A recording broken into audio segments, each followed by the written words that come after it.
Okay, and now for another cold start. This is a 2003 Generac generator.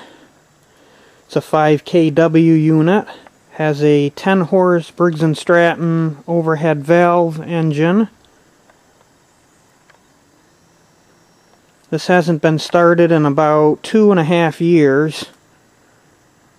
It's been stored here in the garage.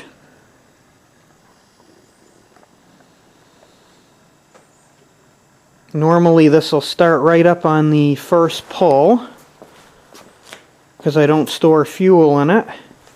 And also when you run this generator, because it's self-excited, you really should have a load on it. So I put a light and a 1500 watt heater on it. It's good.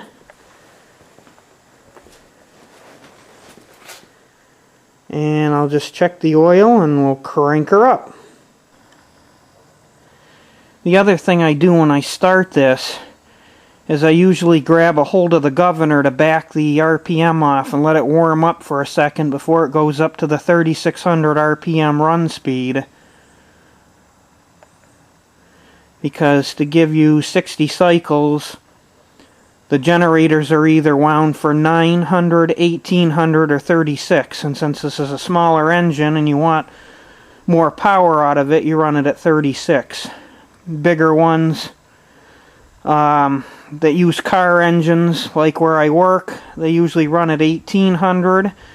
And of course, trains, big diesel locomotives run at 900.